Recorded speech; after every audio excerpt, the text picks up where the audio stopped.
Welcome back to the Deep Dive. Today we are diving into climate change. And I want to start by throwing a rather terrifying image your way. Oh boy, setting the tone early, I see. I mean, we have to, right? Because if you calculate the sheer amount of extra energy our planet is currently trapping every single day, it's mind-boggling. It really is. It's roughly equivalent to detonating hundreds of thousands of atomic bombs every 24 hours. That is the scale of the physical energy we are dealing with here. Yeah, and it's a staggering amount of heat when you put it like that. Framing it in terms of raw energy just completely changes your perspective. Right, because we aren't just talking about a slightly warmer summer afternoon. Yeah. We are talking about a fundamental, massive rewiring of the Earth's entire energy system. Exactly. We are so used to, well, just looking at the weather app on our phones and seeing a 2-degree fluctuation is no big deal. Put on a sweater. Take off sweater. Right, exactly. But planetary energy retention is a completely different beast. And, the sheer scale of the information available on this topic is just massive. It's totally overwhelming. Decades of atmospheric physics, oceanography, geology. It makes it incredibly daunting for anyone trying to understand what is actually happening to our home. Which brings us to our mission for you, the listener, today. We have gathered a towering stack of sources for this one. A very tall stack. We've got comprehensive reports from top national science academies, deep dive data from university research centers, and analyses from global climate communication experts. But before we jump in, we need to establish some extremely strict ground rules right out of the gate. Yes, very strict rules for today. Today is strictly an educational mission. We are looking exclusively at the raw, unvarnished science. And that means we are completely removing politics from the table. None of it. There is no left or right in atmospheric physics. Yeah. A molecule of gas doesn't care who you voted for. Exactly. And we are also not going to debate solutions today. Right. You will not hear us talking about the feasibility of electric car mandates or, the economics of solar panels or taxes. Those are incredibly important conversations for society to have, absolutely. Very important. But they completely cloud the fundamental science. We're stripping all the noise away.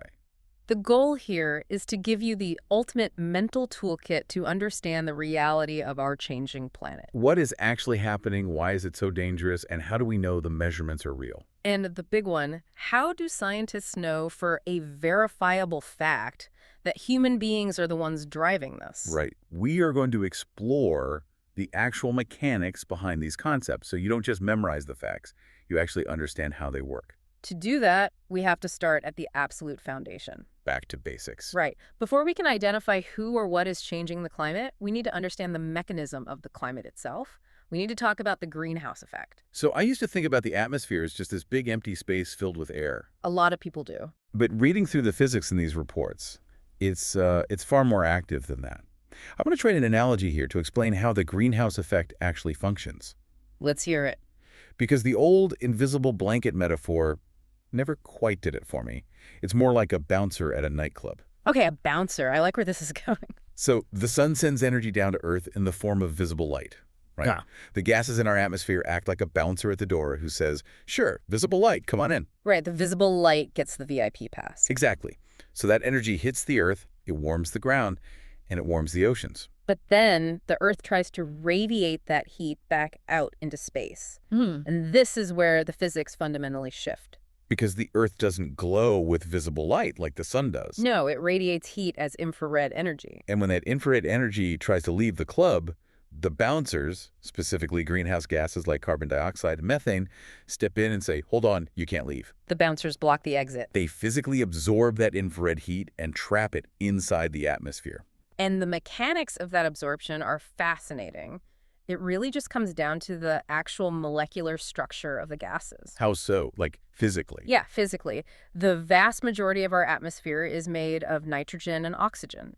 Those molecules are symmetric. They're tightly bound. Okay. So when infrared heat hits them, it just passes right through. They are completely transparent to heat. So they aren't the bouncers. They just let everyone walk by. Exactly. But carbon dioxide is structured differently. It's asymmetrical. Okay, asymmetrical. Right. So when infrared energy hits a carbon dioxide molecule, the molecule absorbs the energy and physically vibrates. It starts shaking and bending. Oh, wow. It literally physically shakes. It does. And then it releases that heat back out in all directions, including bouncing it back down toward the surface of the Earth. So the more of these vibrating asymmetrical molecules we have in the atmosphere, the more heat gets caught and ping-ponged back down to us. Precisely. Instead of just escaping into the cold void of space. And I think it's important to point out, this is not new controversial science, right? Oh, not at all. A physicist named John Tyndall demonstrated this exact mechanism in a laboratory setting back in the 1850s. Wait, the 1850s, like before the Civil War? Yes, exactly. He literally put different gases in a glass tube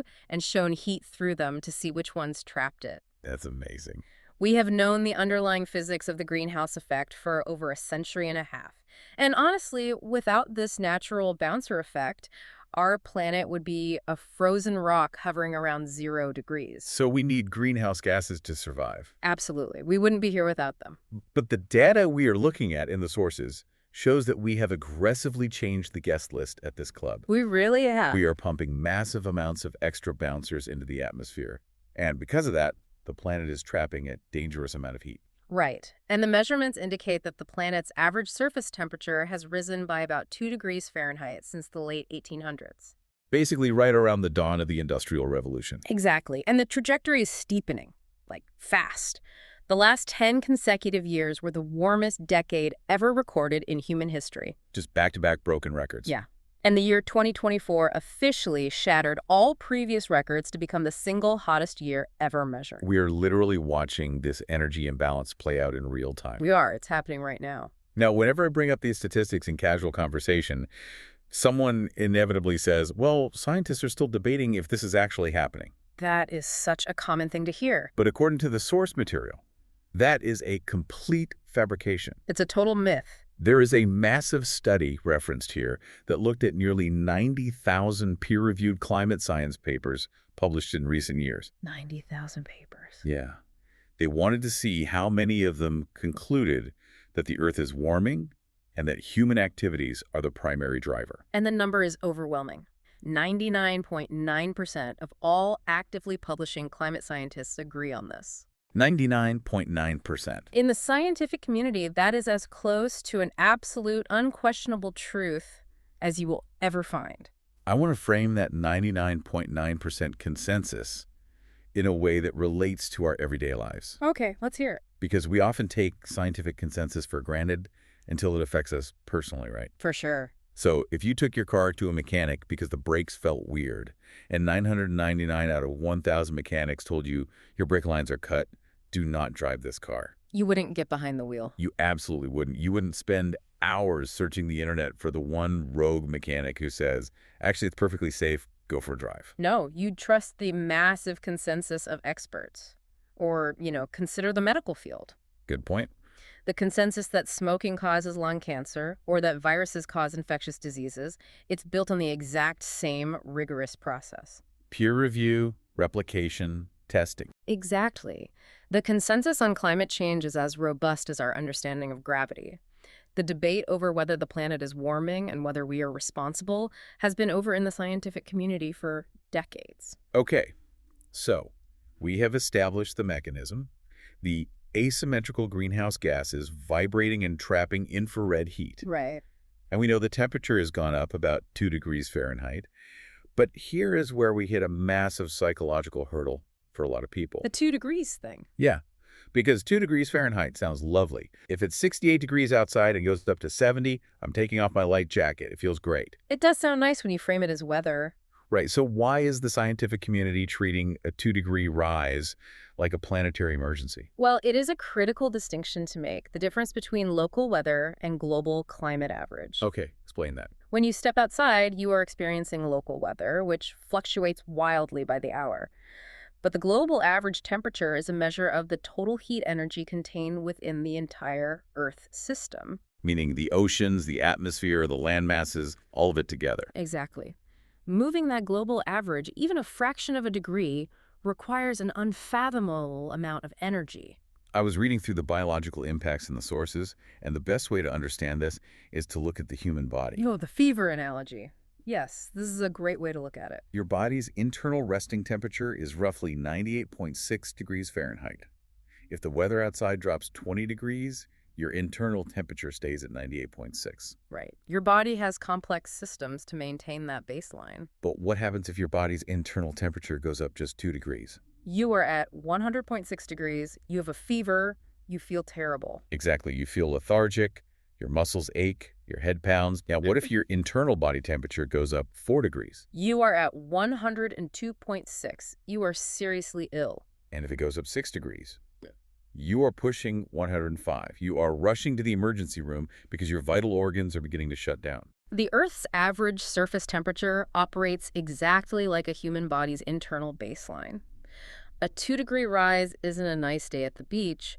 It is a severe planetary fever. A planetary fever. I love that term because it makes the danger so clear. And just like a human fever, a planetary fever causes a cascade of severe symptoms throughout the entire system. Because everything on Earth is connected. Exactly.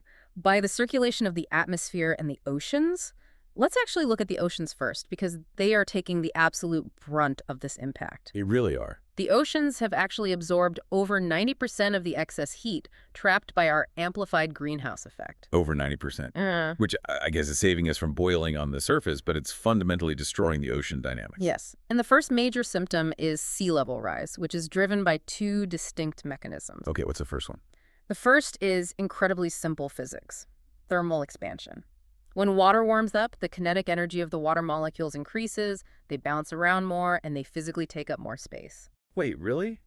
The water just physically gets bigger. It literally swells. The ocean is swelling just from being warmer. I had never even considered that water physically gets bigger when it's warm. Yeah. You always just picture giant icebergs melting when you hear about sea level rise. Well, the melting ice is the second mechanism, but we aren't talking about sea ice that's already floating in the water, like the North Pole. Why not? Think about it like an ice cube in your glass of water. If that ice cube melts, the water level in the glass doesn't rise. It displaces the same amount of space. Oh, right, because it's already in the water. Exactly. The real danger is land-based ice. We are talking about the massive, miles-thick ice sheets covering Greenland and Antarctica. Ice that is currently sitting on solid ground. Right. As that ice melts, it is adding entirely new volumes of water into the ocean basin. And the sources state that because of this combined swelling and melting, the oceans are now rising at the fastest rate seen in at least 3,000 years. 3 millennia. And the real-world consequence of this isn't some dystopian sci-fi movie future where the Statue of Liberty is totally underwater.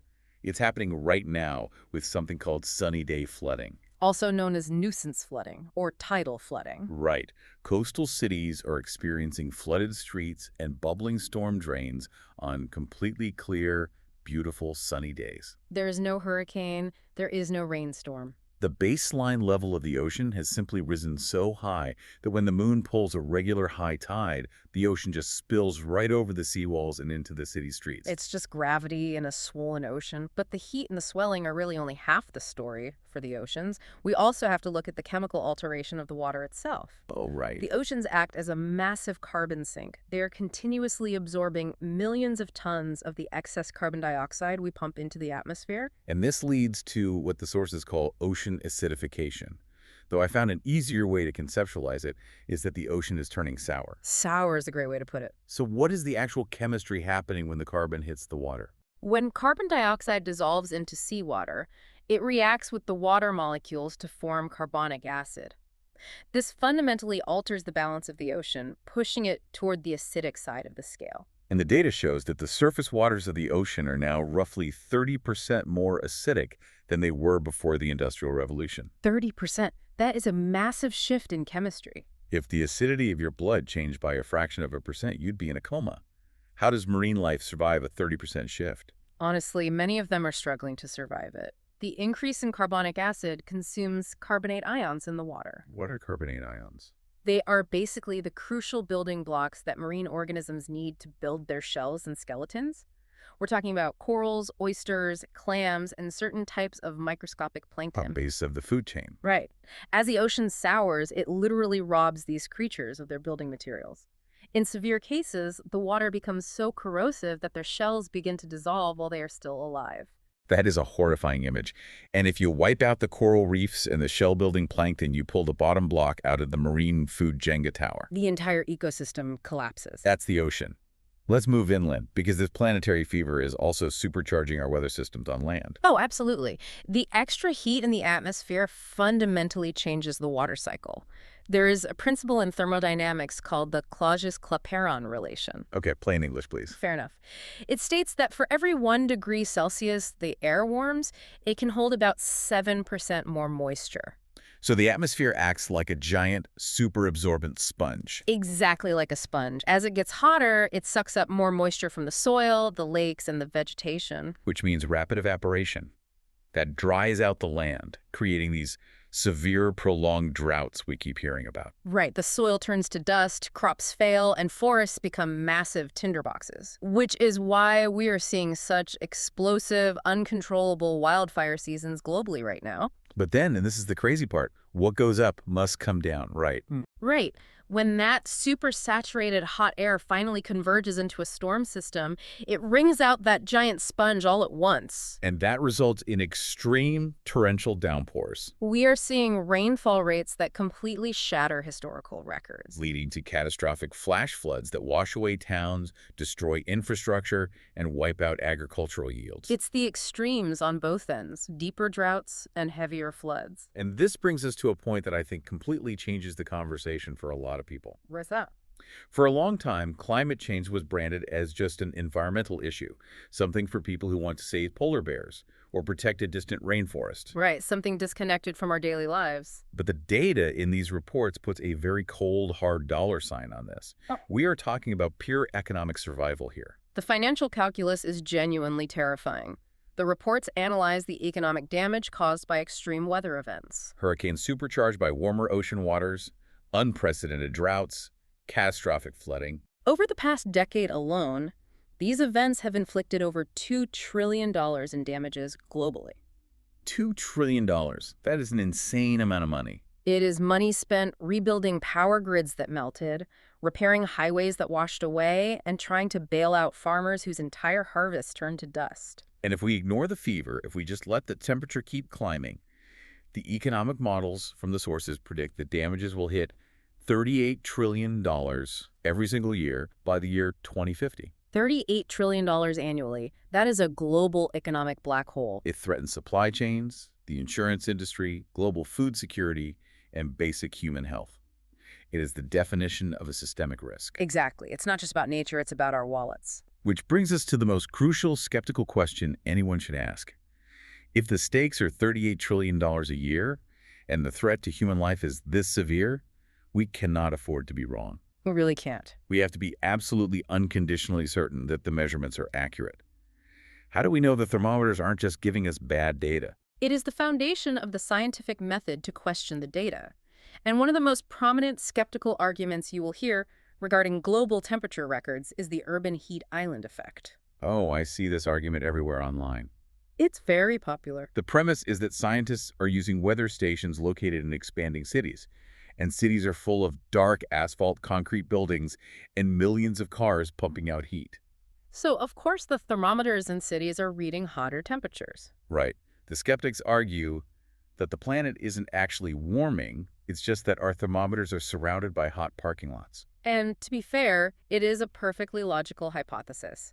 The urban heat island effect is a very real, documented phenomenon.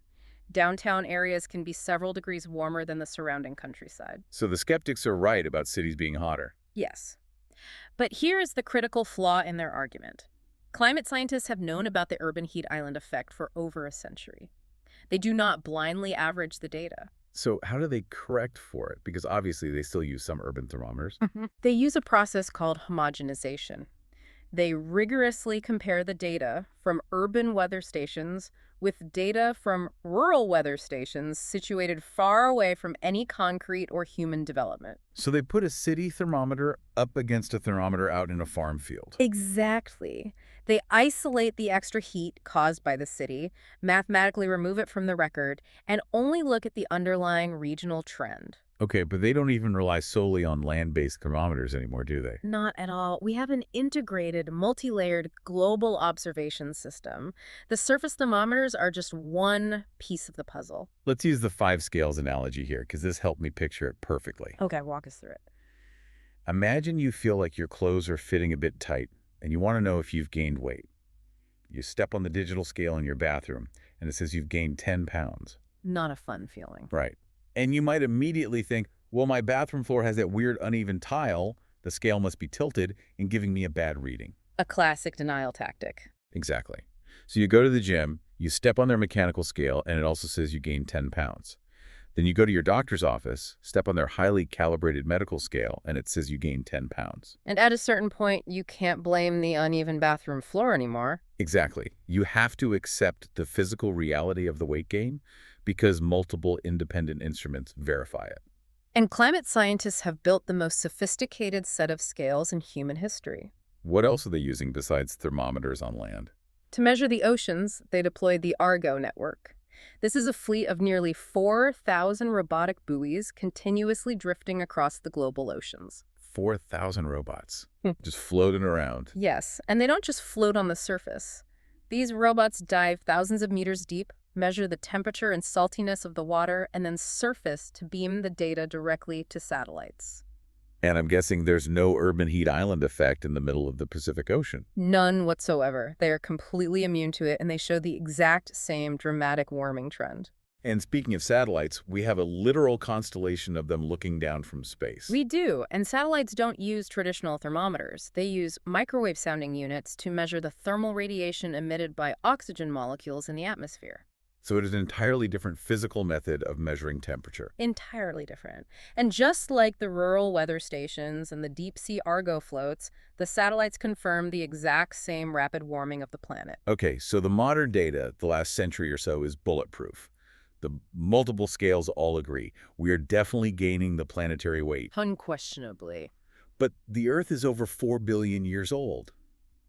We didn't have robotic buoys diving into the ocean during the Roman Empire. We certainly didn't. And we didn't have satellites during the last ice age. How can scientists definitively claim that this current warming is unnatural?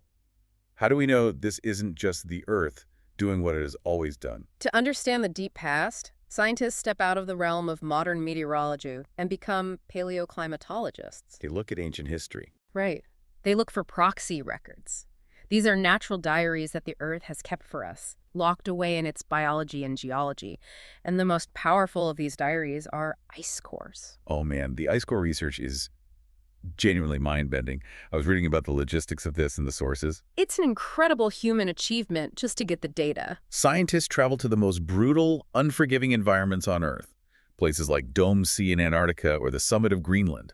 They set up massive drilling rigs and bore down through solid ice for literally miles. Miles of...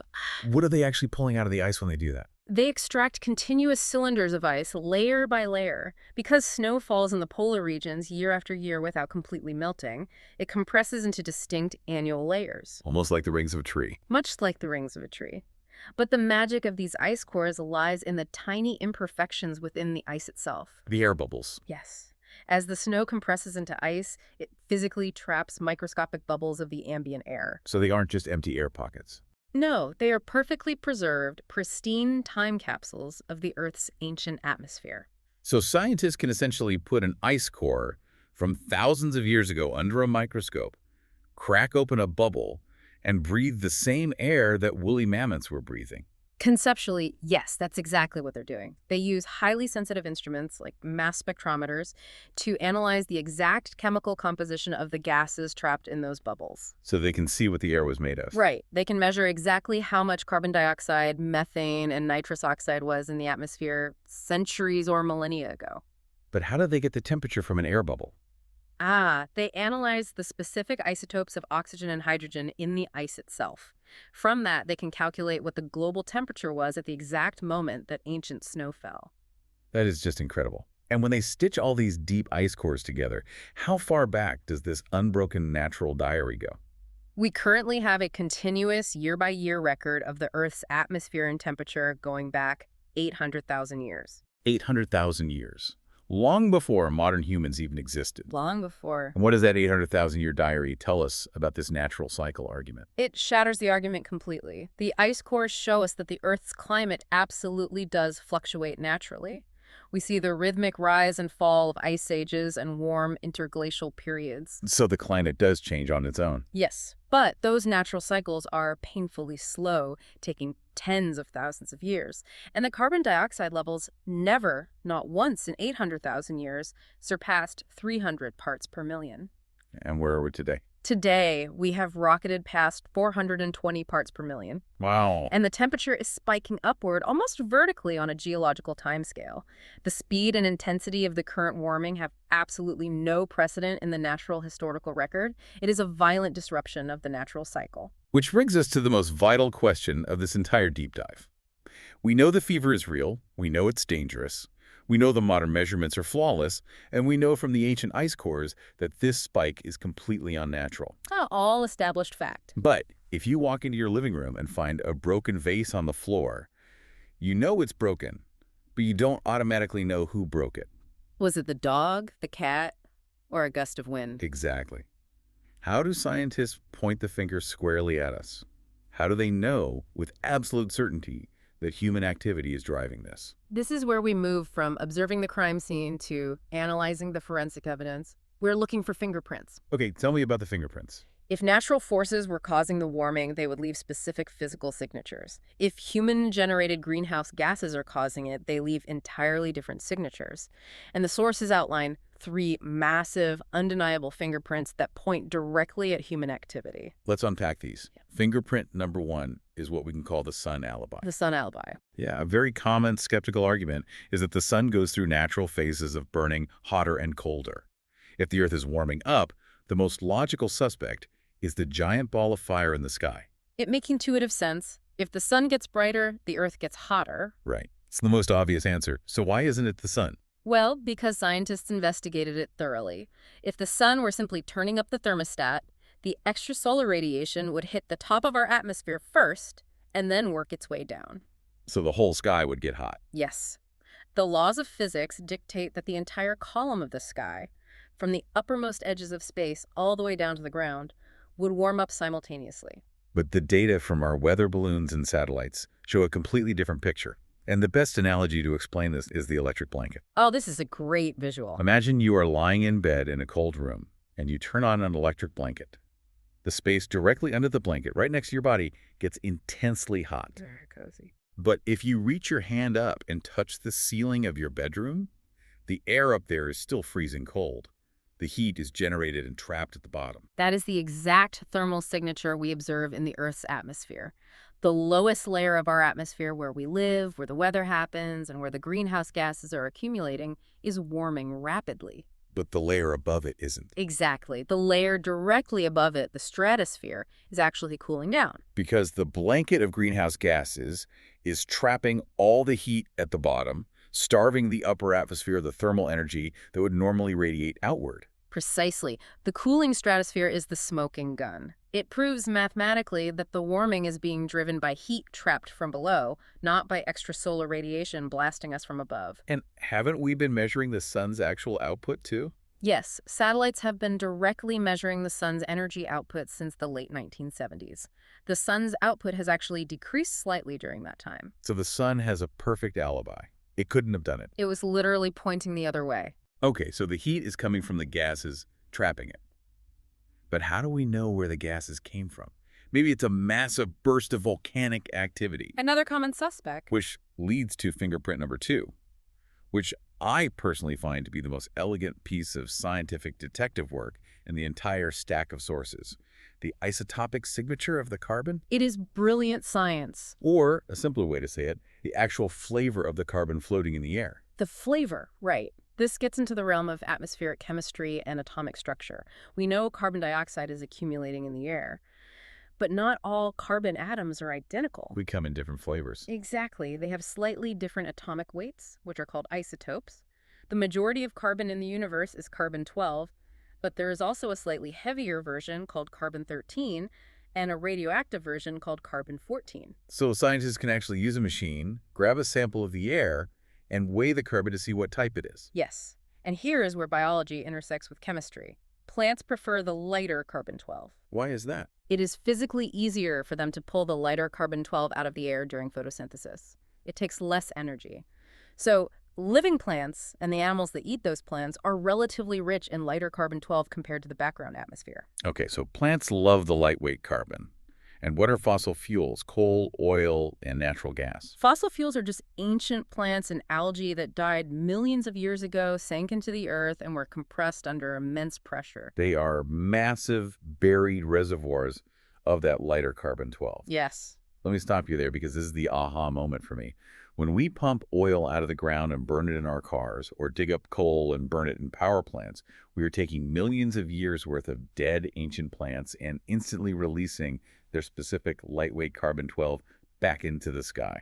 That is the exact forensic link. When scientists measure the carbon dioxide in the atmosphere today, they aren't just seeing an increase in total volume, they are seeing a dramatic, specific spike in the lighter carbon-12 isotope, while the ratio of heavier carbon-13 drops. The atmosphere is literally taking on the distinct chemical fingerprint of ancient dead plants. You cannot fake an isotopic signature. It is a literal DNA test of the atmosphere. We know precisely where the carbon is coming from. It's coming from us burning fossil fuels. That is just undeniable. Which leads to fingerprint number 3, the unnatural speed limit. We discussed earlier that the Earth undergoes natural cycles, but they are incredibly slow. Right. Geology normally moves at a slow crawl, tens of thousands of years. But the warming we have experienced over the last 50 years is happening 10 to 100 times faster than the warming that occurred when the Earth thawed out of the last ice age. 10 to 100 times faster. But how do scientists conclusively rule out that the Earth just isn't having a weirdly fast natural anomaly, like a freak occurrence? They rely on supercomputer climate models, and the way they test these models is fascinating. It's called hindcasting. Hindcasting, instead of forecasting the future. Exactly. Instead of trying to predict the future, scientists ask the supercomputer to recreate the past. They feed the computer all the historical data from the start of the 20th century. Like what kind of data? The exact solar output, the exact orbital mechanics, and every volcanic eruption. They tell the computer, run the simulation for the last 100 years using only natural forces. And what does the computer generate when it runs a completely natural, human-free Earth? The simulation shows an Earth that remains relatively stable, and based on the slight decrease in solar activity and natural orbital cycles, it shows an Earth that should actually be in a very slight cooling phase over the last few decades. Wait, really? The natural forces alone say we should be getting colder right now. Yes. The simulated natural Earth completely diverges from the rapidly warming reality we actually live in. So how do they get the computer to match reality? The only way the supercomputer simulation matches the steep, drastic warming of the actual observational data is when the scientists type in the millions of tons of greenhouse gases emitted by human industry. When you add the human fingerprint to the code, the model perfectly aligns with reality. You cannot explain the current climate without the human variable. It is mathematically impossible. The evidence is just staggering. We have the physics of the electric blanket effect, we have the forensic DNA test of the carbon isotopes, and we have the supercomputer hindcasting that proves nature alone cannot mathematically create this heat. It's an overwhelming mountain of empirical data. And 99.9% of the scientific community looks at this data and says, case closed. From a purely scientific standpoint, the case has been closed for a very long time. And that reality creates a massive, jarring disconnect for the average person. It really does. If the science is this settled, the data this clear, and the fingerprints this obvious, why on earth is the general public so confused? Why can you turn on the television on any given night and see two people screaming at each other about whether this is a hoax? To understand the confusion, we have to look away from atmospheric physics and delve into the realms of corporate strategy, public relations, and human psychology. Oh, this is where it gets dark. The source material spends a significant amount of time detailing how this confusion was deliberately manufactured. Deliberately manufactured. Yeah. That implies it's not just an innocent misunderstanding of complex science. It was a highly organized, heavily funded campaign. Investigative journalists and historians have unearthed internal documents showing that the major fossil fuel companies had their own teams of brilliant scientists studying climate change back in the 1970s and 80s. Wait, their own scientists? Yes, and their internal reports concluded exactly what the independent scientists concluded. Burning fossil fuels will cause catastrophic global warming. They knew. Their own internal scientists told them exactly what was going to happen 50 years ago. They knew. But instead of transitioning their business models, they realized that acknowledging the science would lead to severe government regulations that would cripple their profits. So what did they do? They looked to history for a strategy on how to survive. They adopted what historians refer to as the Big Tobacco Playbook. This is a wild piece of history. Back in the 1950s, the major tobacco companies realized that medical science was proving cigarettes caused lung cancer. Right. But they didn't try to prove the doctors wrong, because they couldn't. The science was too solid. So what did they do? An executive from the public relations firm Hill and Knowlton famously wrote a memo outlining the strategy. He wrote, "Doubt is our product." Doubt is our product. The tobacco companies realized they didn't need to win the scientific argument. They just needed to create enough noise, confusion, and doubt in the public's mind to delay government regulation. If they could make it look like the science was still unsettled, the politicians wouldn't act, and they could keep selling cigarettes for decades. And the fossil fuel industry lifted that exact strategy. And in some cases, hired the exact same PR firms and the exact same contrarian scientists to run the climate doubt campaign. You don't need to disprove climate change, you just need to make the public think the scientists are still arguing about it. Exactly. To execute this strategy of manufactured doubt, they utilized a specific set of psychological and rhetorical tricks. Researchers who study climate disinformation have categorized these tactics into a framework often referred to as FLICC. Yes. Understanding these 5 tricks is essential for intellectual self-defense. Let's break down the FLICC framework deeply, because once you see these tactics, you will suddenly recognize them everywhere. Trick number 1 is fake experts. This relies on the psychological principle of authority bias. The doubt campaign will fund a think tank, put a person in a white lab coat or a suit, give them the title of senior fellow, and put them on a cable news debate.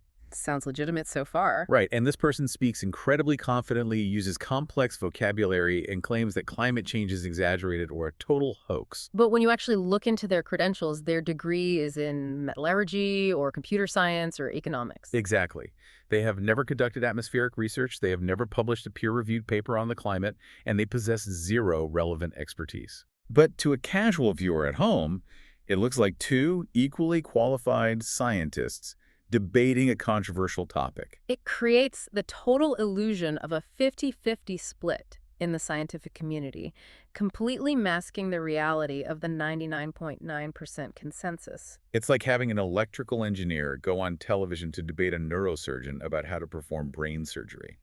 The engineer is highly educated, sure, but you absolutely would not let them cut your head open. Perfect analogy. Trick number 2 in the doubt playbook, bad logic. Bad logic usually manifests as a logical fallacy, taking a factually true premise but drawing a completely false conclusion from it. The most pervasive example of this is the confusion between local weather and global climate. Oh, this happens every single winter. A politician will walk outside during a massive blizzard, film themselves holding a snowball, and sarcastically post online, "Wow, look at all this global warming." It is deeply flawed logic. It relies on the false assumption that global warming means it will never be cold anywhere ever again. Which no scientist has ever claimed. Right. They are experiencing a localized weather event, a temporary disruption in atmospheric circulation, and using it to dismiss a multi-decade, globally averaged energy trend. It's like a dog walker. Imagine a man walking a dog on a long leash. The man represents the long-term climate trend, walking steadily up a large hill. Okay, the man is the climate. The dog represents the daily weather. The dog is darting left, darting right, running down into ditches, sniffing trees. If you only look at the dog for a few seconds, you might think the dog is running downhill. Because it's currently in a ditch. Right. But if you watch the man holding the leash, you see the entire system is relentlessly moving to higher elevation.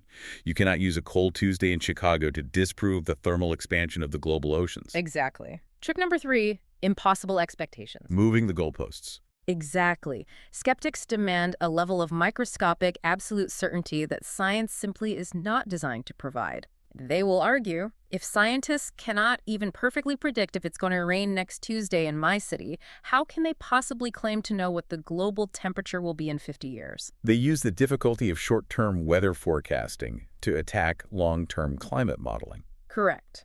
But weather forecasting and climate modeling rely on fundamentally different physics. Weather is heavily influenced by chaos theory. It is the attempt to predict the exact atmospheric conditions at a microscopic level at a specific minute in time. Which is really hard. Almost impossible beyond a week or two. Climate modeling does not attempt to predict the weather on a specific Tuesday 50 years from now.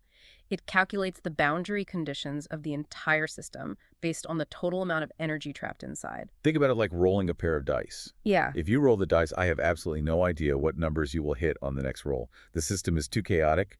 That is predicting the weather. But if I take a tiny drill and load the dice with lead weights favoring the high numbers, I still can't predict your next individual roll. But I can predict with absolute mathematical certainty that over the next 1,000 rolls, your average score is going to be significantly higher than if the dice were normal. Adding greenhouse gases is loading the atmospheric dice. We know the exact trajectory of the trend, even if we can't predict the daily rolls. That leads to trick number 4, cherry picking. This one is rampant on social media.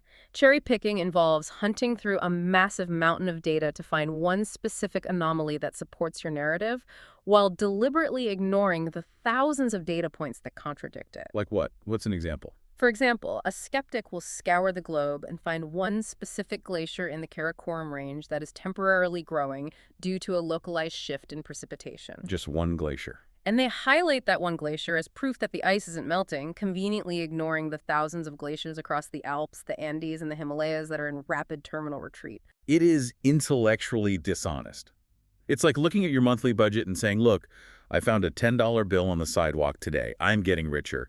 Completely ignoring the fact that your bank account is overdrawn by $5,000. You only acknowledge the data point that makes you feel good. And finally, when the fake experts are exposed, the bad logic is countered, and the cherry-picked data is corrected, the doubt campaign relies on trick number 5. Conspiracy theories.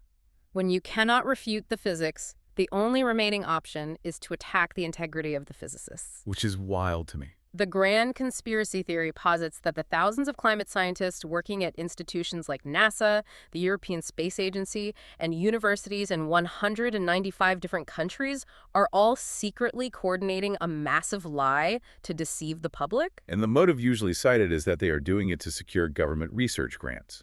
Which is the most absurd claim of all, if you know anything about how the scientific community actually functions. The idea of getting tens of thousands of highly competitive scientists, many from rival nations who actively spy on each other, to agree to a secret multi-decade blood pact is logistically impossible. It fundamentally misunderstands the incentive structure of science. Science advances by proving the previous generation wrong. You do not win a Nobel Prize by simply agreeing with everyone else. Exactly. If a young, brilliant scientist could analyze the data and definitively prove that the greenhouse effect is a myth or that human carbon emissions are harmless, they wouldn't lose their funding. They would become the most famous, heavily funded, celebrated scientist in human history. They would win every award imaginable. The fact that no one has been able to prove the consensus wrong is a testament to the fact that the physics are undeniably real. The conspiracy theory falls apart under any serious logical scrutiny, but it is highly effective at breeding cynicism and making the public distrust scientific institutions altogether. That's the real damage it does. Before we wrap up this massive deep dive, I want to deploy you, the expert, to debunk 2 very specific, persistent arguments that we found plastered across the comment sections of the source material. Okay, I'm ready. These are the arguments you will inevitably hear from an uncle at a holiday dinner. Argument number 1. Carbon dioxide is not a pollutant. It is literally plant food. Plants breathe it in to grow. Therefore, pumping more carbon into the air is actually a great thing because it will make the earth greener and boost crop yields. Oh, the plant food argument. How do we unpack the flaw in that reasoning? It is a classic example of taking a sliver of biological truth and ignoring the broader systemic context. Yes, the process of photosynthesis requires carbon dioxide. True fact. If you isolate a plant in a highly controlled, perfect greenhouse environment and you pump in extra carbon dioxide while maintaining perfect temperature and infinite water, the plant will grow faster. But the Earth is not a perfectly controlled greenhouse. Exactly. In the real world, plants are governed by what is known in agriculture as Liebig's law of the minimum. What does that mean? This law states that a plant's growth is dictated not by the total resources available, but by the scarcest resource. Plants need carbon dioxide, yes, but they also desperately need stable temperatures, healthy topsoil, and consistent, reliable rainfall. And as we discussed earlier, the extreme planetary fever caused by the extra carbon is radically disrupting those other requirements. You cannot give a plant extra atmospheric carbon, but then subject it to a brutal month-long heat wave that scorches its leaves, followed by a severe drought that bakes the soil, and then a flash flood that washes away its root system, and expect it to thrive. It just doesn't work that way. The catastrophic damage inflicted by the supercharged weather extremes vastly outweighs the minor fertilization benefit of the extra carbon. We are already seeing major staple crops like wheat and corn suffering significant yield drops due to heat stress despite the higher carbon levels. The analogy I keep coming back to is feeding a plant. Giving a plant extra carbon while driving up the global temperature is like giving a plant an extra scoop of premium fertilizer, but then ripping away its watering can and locking it inside an oven. It's not going to survive the oven no matter how much fertilizer it has. Okay, final dinner table argument to debunk. Look, we know from geology that the Earth has had multiple ice ages and warm periods long before humans existed. The current warming we are seeing is just the Earth naturally bouncing back from the last ice age. It's just the natural cycle doing its thing. We touched on the speed of the change earlier, but it is vital to understand what actually drives those natural cycles in the first place. The massive historical ice ages are dictated by something called Milankovitch cycles. Right, this is the orbital mechanics of the Earth. Yes. Over tens of thousands of years, the Earth's orbit around the sun slowly changes shape from nearly circular to slightly elliptical. And the angle of the Earth's tilt on its axis also wobbles slightly. Like a spinning top losing its momentum. Exactly. These complex orbital shifts dictate exactly how much solar radiation hits the high northern latitudes during the summer, which determines whether massive ice sheets grow or melt. So it's literally a clockwork mechanism of the solar system. Exactly. And because it is physics and orbital mechanics, scientists can calculate exactly where we are in that cycle right now. And where are we? What does the natural orbital cycle dictate the Earth's climate should be doing at this precise moment in history? Based on our current orbital eccentricity and axial tilt, the Earth passed its natural warming peak several thousand years ago. According to the Milankovitch cycles, the Earth should actually be in a long, very slow, gradual cooling phase. Wait, cooling? Yes, we should be ever so slowly drifting toward the next ice age, tens of thousands of years from now. The natural cycle is pushing the temperature down. Yes, the natural orbital forcing is attempting to cool the planet. The fact that the global average temperature is instead spiking violently upward completely breaks the natural cycle argument. We are fighting nature. We are not riding a natural warming wave. We are driving the climate car forcefully in the exact opposite direction of where nature is trying to steer it. Wow. We have covered an immense amount of ground today. We started at the molecular level, understanding how asymmetrical greenhouse gases act as relentless bouncers, trapping the Earth's infrared heat. Oh, covered a lot. We visualize the systemic danger of this planetary fever, looking at the thermal expansion of the oceans, the chemical souring that dissolves marine life, and the supercharged sponge-like atmosphere that unleashes trillion-dollar floods and droughts. And we verified the data, proving that the independent networks of deep-sea robots, rural stations, and space satellites confirm the warming, completely defeating the urban heat island myth. We pulled miles of ancient ice out of Antarctica to see that this sudden atmospheric spike hasn't happened in at least 800,000 years. And we found the undeniable human fingerprints. We saw the stratosphere cooling while the bottom layer of our sky acts like an electric blanket. We used mass spectrometry to find the exact DNA, the specific lightweight isotopic signature of ancient fossil fuels flooding the air. And we ran the supercomputers to prove that the sheer violent speed of this change is mathematically impossible without human emissions. And perhaps most importantly, we exposed the deliberate, cynical, big tobacco playbook designed to trick us into doubting our own eyes. The scientific reality is robust, verified, and undeniable. The mechanisms are understood, the danger is quantified, and the source of the disinformation is heavily documented. We have looked at the unvarnished science today, completely avoiding the political debates about how we should reorganize society to fix it. But as we close out this deep dive, I want to leave you with a provocative thought to mull over. A parting thought. If the basic physics of the greenhouse effect and planetary warming have been understood by the scientific community since the late 19th century, and if the strategies used by massive industries to deliberately confuse the public and stall regulation are this well documented and this brazen, what else are we missing? That's a chilling thought. What other things in our daily lives, our health or our economy, are we being actively misled about? Where else is the doubt playbook being quietly executed right now, today, just to protect the profits of business as usual? It is a profound question. It underscores why understanding the mechanics of disinformation is just as crucial as understanding the mechanics of the atmosphere. Critical thinking and scientific literacy are our only true defenses against organized doubt. Thanks for coming along on this deep dive with us. Remember to follow us on your favorite podcast platform and see you on the next dive.